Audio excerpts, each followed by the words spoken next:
Greetings and salutations, loyal viewers of this channel. My name is Sean, and today we gotta talk about a big win in the city of Portland. And yes, I am shocked to be reporting on this because a guy who was a Republican up until 5 minutes ago just beat the woke Soros-backed District Attorney Mike Schmidt, who was absolutely horrible, let the Antifa thugs, the homeless, everyone run amok, and he has promised and ran on a tough on crime platform. Now, we're gonna get into this. I'm gonna explain why this is so big, but before we do, I want to thank everybody who signed up over on actualjusticewarrior.com/join. Give me the money. Give me the money.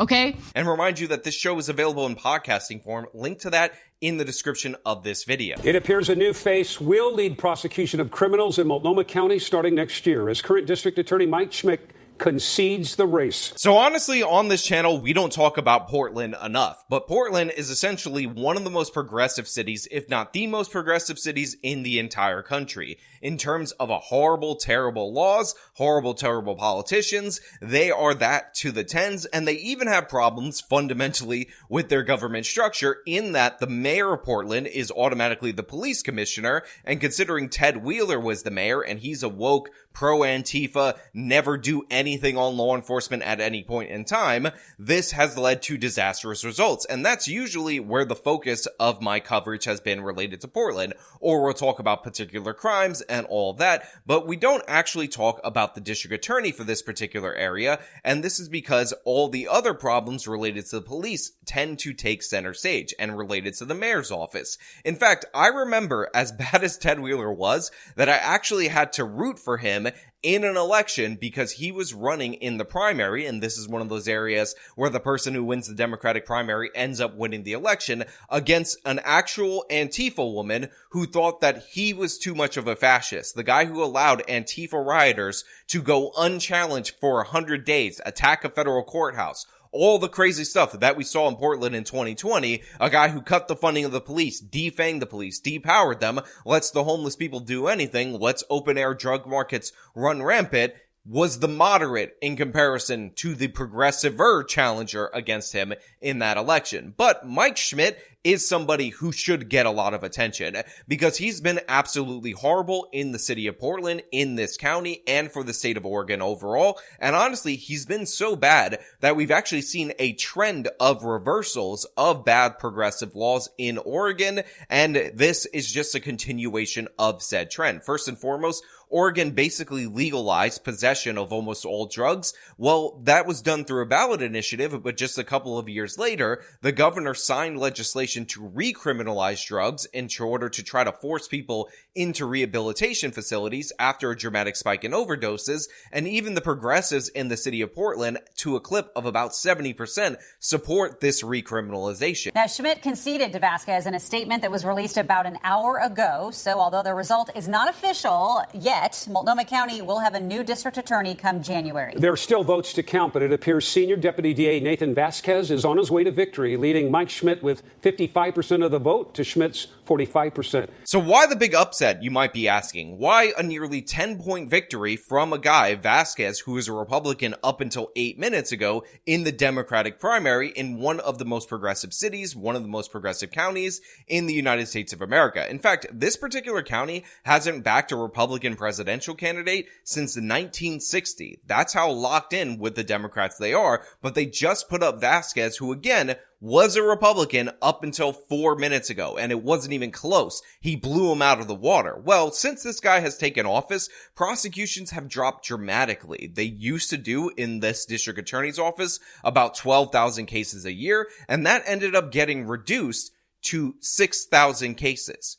This guy was prosecuting at a clip of half in certain years, and in other years it was even worse, where he was prosecuting 2/3 compared to other years at the district attorney's office of the cases compared to the predecessor in this particular office. Now, you might be saying, well, maybe he's the best district attorney of all time, Sean. Maybe crime go down in Portland. That's why he prosecutes half the rate of these other district attorneys, because progressive policies are so great, so stunning, so brave, so beautiful, so charming that it just makes sense that the cases would go down. Well, that's absolutely not the case. In fact, Portland homicides are up dramatically in 2022, which is the numbers that we have from this New York Post article, they had 95 homicides in a city of 630,000 people. Now, of course, there are cities that are significantly worse, but for Portland, this is egregious. This is absolutely horrible. And it follows that if you would have a spike in homicides, so have a spike in all these different property crimes, have a spike in all these other various categories, you would expect prosecutions to go up in response to that, not down. But in reality, the lack of prosecution, the repeated release of repeat offenders, the defunding of the Portland police, and all these other problems have combined, along with Mike Schmidt, to end up leading to the crime spike. This is a perfect example of it, and even the residents of Portland are sick of it. And you know it's an absolute disaster when all these different various progressives say, oh, Portland, not as progressive as we thought it was. They ended up saying we don't like all these murders and all this anarchy, and that's why they voted this guy out, because they were fooled by the propaganda of the mainstream media and all these attacks on Portland. And in reality, nothing could be further from the truth. The state of Oregon passed all these measures to decriminalize drugs, including hard drugs. Portland allows the homeless people to do whatever they want, camp wherever they want. They defunded the police. They ended up defanging the police. They've had a huge drop down in recruitment. They let these Antifa anarchist scum riot for 100 days in a row in the city of Portland, attack a federal courthouse over and over again. All these different things that are clearly and obviously bending the knee to these progressive idiots, and the results were higher crime and a rejection of these policies and the embrace of a Republican. Now, technically, he won the Democratic primary. I understand that. You understand that. But this guy was a Republican until 8 minutes ago. In fact, he changed his registration as the other guy was conceding the race. That's how recent he was a Republican, and he absolutely walloped him, and he ran completely on enforcing the damn law. Imagine this shocking revelation that in a city in the United States of America, a district attorney has to run on actually doing the job of the district attorney compared to the previous person who saw himself as a second defense attorney. A prosecutor in the Multnomah County District Attorney's Office for more than 24 years, Nathan Vasquez focused his campaign on crime and the perception that the fentanyl crisis in Multnomah County is out of control. What this community is hungry for is a different direction, one in which, we really value victims, and we bring back the idea that it's okay to hold people accountable. And again, you might be thinking to yourself, listen, Sean, okay, I understand you're saying this guy's a former Republican, but he didn't run like a real Republican. He didn't run on a policy like broken windows and on law enforcement like you're portraying this. And maybe, just maybe, there were other candidates that split the vote, even though you showed us already that it was essentially 54 to 45. So obviously there were no other candidates in this race. Also, let me be clear, there were no other candidates in this race. But if you look at the platform of Vasquez, it was essentially broken windows. He ran on broken windows in Portland and he won. Don't believe me? Let me quote from it so you can see it for yourself. At the top of his platform is accountability, and it reads as follows. We must take lawless behavior seriously and enforce our laws. Studies show the best way to deter crime is the certainty of getting caught, the swiftness of the penalty, and the severity of the punishment. Even, quote, petty crimes like theft, vandalism, littering, public use of illicit drugs, and public highs all contribute to an overall feeling of safety and well-being of a community. It's all of these small things that have added up to create the environment of chaos and completely broken the social contract we all agree to as citizens of the community. When we don't enforce, we tell our community we don't care. That's the real deal right there. That's broken windows right there. And by the way, that's accurate. One of the reasons why deterrence is considered ineffective is because you can't guarantee in a lot of times that the punishment is certain, that it's going to be swift, and that it's going to be severe enough. But this guy's committed to that path. He has this crazy theory that based on Schmidt not prosecuting anyone for anything and crime going up dramatically, that if he starts prosecuting people for things, he starts enforcing the law, crime will go back down. Isn't it crazy how that works? And look, he's made it absolutely clear that he's going to go after people using drugs in public, but he's also going to enforce something that was not enforced by Schmidt's office: failure to appear in court. Basic things like you can't use drugs out in public,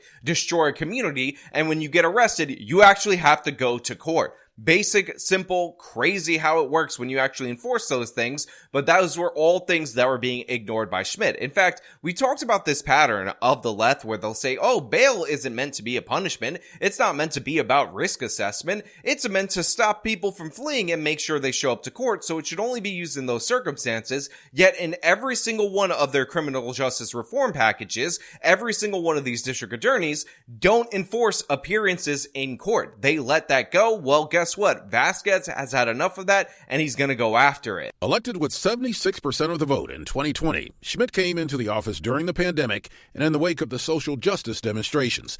As the situation on Portland streets deteriorated, Schmidt got much of the blame, and his progressive approach to criminal justice allowed his critics, including Vasquez, to paint him as the face of a broken criminal justice system. It's a perception Schmidt just couldn't overcome. Schmidt was hit over his progressive policies. That's why he lost. Vasquez did not run to the left of him. What a difference a couple of years makes, because remember, Ted Wheeler almost lost his election to some crazy Antifa lady, and he ended up barely fending that person off by trying to justify his left-wing bona fides. But in this particular case, Vasquez hit him over and over and over again, and obviously Schmidt had nothing to say about it. He even tried to say, well, if you look in the last couple of months in this incomplete data where we don't have all the information, crime actually down. I actually solved every problem ever. In this very narrow sense, crime down, and nobody was buying it. Actually, you look at the downtown crime rates the last 6 months, we're back to where we were pre-pandemic. And a lot of the different crime rates are coming down. But what I'm hearing from people is even when you say that to folks, they're like, well, I don't believe that. Yeah, and they should not believe that. This is the trick that they often use against you, which is talk about the current year that you're in, where the crime statistics are the most incomplete, and say, oh, it's actually down right now at this point in time. I mean, we'll revise it later. We haven't even gotten into the summer yet, where crime really starts to become a problem. And then he's like, wow, these stupid idiots, these dumb voters don't believe me. They actually believe the decay and everything they see in their everyday lives, and how I've let the city go absolutely crazy, and how I don't prosecute anyone for anything. I can't believe these dumb idiots actually bought into the fact that I am not the savior, the god figure of Portland, of this county. Oh my god, maybe they're evil white racists, if we're being perfectly honest. Vasquez doesn't take over until January of 2025, making for an uncomfortable office dynamic until then. Well, obviously there's always interpersonal, situations, but I have a job to do. Voters put me here to do that until December 31st. That's what I intend to do. Now, what they're referencing when they talk about this uncomfortable office dynamic is that Vasquez is one of these career prosecutors who had been in this district attorney's office for 20 years that was not fired by this guy. He's somebody who's been outspoken against him in the same office, and now he's going to work in this prosecutor's office until January of next year, where he takes this job from this guy, and a guy that he absolutely destroyed, obliterated in this election. But it is an incredibly good sign that even in Portland, they've had enough with these woke DAs. And by the way, according to this New York Post article, Gascon over in California, Los Angeles, Pamela Price has a recall election too, but 10 different Soros-funded woke Sean King-backed district attorneys are up for re-election this year, and I'm hoping they absolutely get demolished, because these people have absolutely destroyed any prospect for reasonable criminal justice reform with their anti-cop and insanely pro-criminal ideology. But I want to know what you guys think about this down in the comments below. Is this a good sign for the city of Portland, or do you think all hope is in fact lost? Do you think the fact that they voted differently should actually lead to different results and they deserve credit for that, or is the wokeness that they voted for in the past just too much to overcome? Again, all your thoughts down in the comments below. If you like the video, show them by leaving a like, subscribe for more content, follow me on the social media, support me via the support links in the description of this video. This has been me talking about a tough on crime Republican winning in Portland. Till next time.